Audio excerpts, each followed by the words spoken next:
Kasih karunia dan damai sejahtera dari Allah Bapa kita dan dari Tuhan Yesus Kristus menyertai kamu. Amin. Shalom, Bapak Ibu saudara-saudari yang terkasih di dalam Yesus Kristus.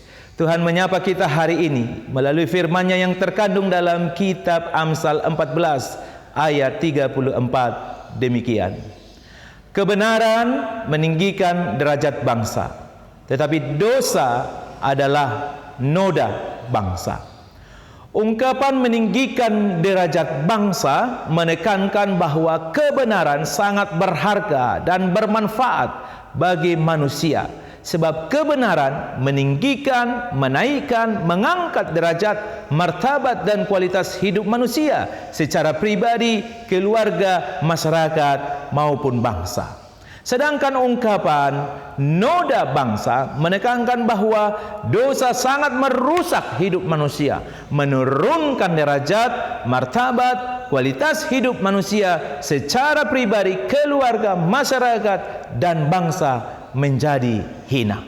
Jadi baik dosa maupun kebenaran, keduanya memiliki dampak sosial. Dengan kata lain, baik buruknya relasi vertikal kita terhadap Tuhan pasti berdampak pada baik buruknya relasi horizontal kita terhadap sesama manusia, mencakup keluarga, masyarakat, dan bangsa kita. Buruknya relasi seseorang kepada Tuhan akan menyebabkan ia berbuat dosa, dan kehadirannya pasti merusak hidup keluarga, masyarakat, dan bangsanya. Sebaliknya, seseorang yang berelasi baik terhadap Tuhan pasti akan menyebabkan ia melakukan kebenaran, dan kehadirannya pasti membaikkan hidup keluarga, masyarakat, dan bangsanya. Selama kita hidup di dalam dunia yang sudah rusak karena dosa manusia ini, mungkinkah bagi kita melakukan kebenaran?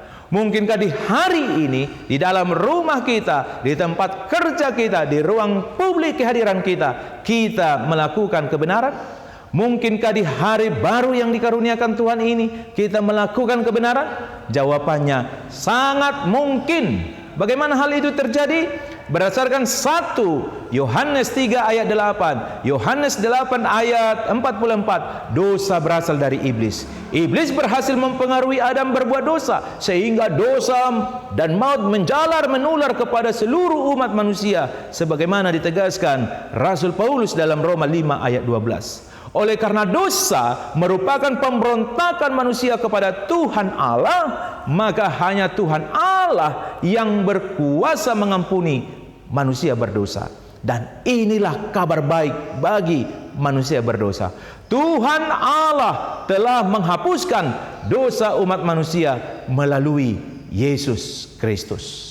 Yesus Kristus satu-satunya yang tidak berdosa. 2 Korintus 5 ayat 21, Ibrani 4 ayat 15, pasal 7 ayat 26, 1 Yohanes 3 ayat 5. Ia diutus Tuhan Allah ke dunia ini untuk menghapuskan dosa manusia. Yohanes 1 ayat 29, 1 Yohanes 3 ayat 5. Kata menghapuskan menekankan bahwa dosa itu tidak lagi terlihat oleh Tuhan Allah pada manusia, sebab Dia sendiri telah memindahkan dosa itu dari manusia kepada Yesus Kristus. Dalam rencana keselamatan Tuhan Allah itulah Yesus Kristus memikul semua dosa dan menggantikan manusia menjalani hukuman murka Tuhan Allah atas dosa itu. Itulah sebabnya Anda dan saya yang sungguh-sungguh mempercayai, mengakui, dan mengandalkan Yesus Kristus satu-satunya Tuhan dan Juru Selamat, pasti tidak akan berakhir pada maut kebinasaan yang kekal, melainkan pasti akan memperoleh anugerah hidup kekal dari Tuhan Allah. Roma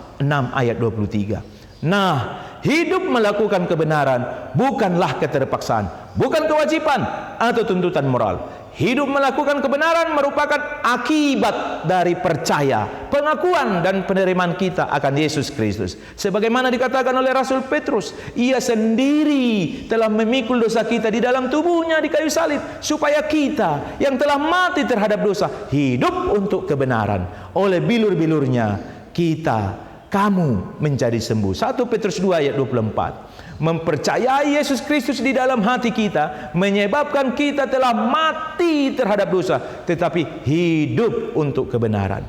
Kecenderungan di dalam hati orang yang percaya kepada Yesus Kristus tidak lagi membuahkan kejahatan, melainkan kebenaran berdasarkan firman Tuhan Allah. Maka di sisa umur kita di dunia ini, kita mampu hidup benar, yaitu melakukan kebenaran berdasarkan firman Tuhan di dalam keluarga, tempat kerja, dan di ruang publik kehadiran kita. Demikianlah kehadiran kita berdampak meninggikan derajat, martabat hidup kita pribadi, keluarga kita, masyarakat kita, dan bangsa kita. Amin. Kita berdoa. Kami bersyukur kepadamu ya Tuhan Allah Bapa, Engkau mengasihi kami, memberikan kami kehidupan yang baru di hari ini. Kami percaya semua kebutuhan dan keperluan kami Tuhan sediakan dan akan Tuhan curahkan, Tuhan berikan kepada kami pada waktu yang terbaik. Tuhan lihat. Ya Bapa, terima kasih atas firman-Mu di pagi hari ini. Engkau mengingatkan kami bahwa kami adalah orang-orang yang sudah Engkau tebus di dalam Yesus Kristus, sehingga kami yang sungguh-sungguh percaya, mengakui dan mengandalkan Yesus Kristus satu-satunya Tuhan dan Juru Selamat hidup kami boleh menerima pengampunan, memperoleh anugerah hidup kekal, dan hari ini kami boleh hidup melakukan kebenaran firman-Mu. Pakailah hidup kami Tuhan untuk menyalurkan kasih-Mu, menyatakan kuasa-Mu pada orang-orang di sekitar kami.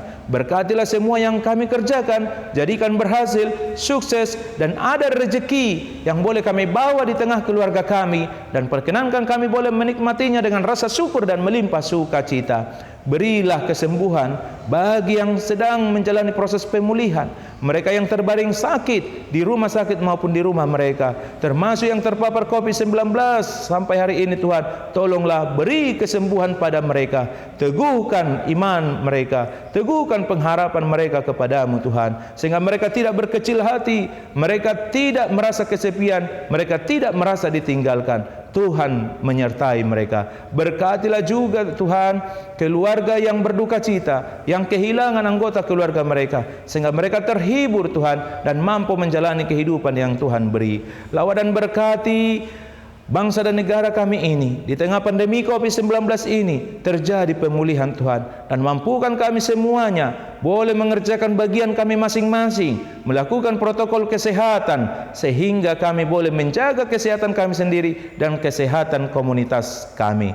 Berkati bangsa dan negara kami ini Tuhan, sehingga benar-benar terjadi kebenaran, keadilan, dan kebaikan di tengah bangsa dan negara kami ini. Terima kasih banyak ya Bapa. Dalam Yesus Kristus kami memohon dan bersyukur. Amin.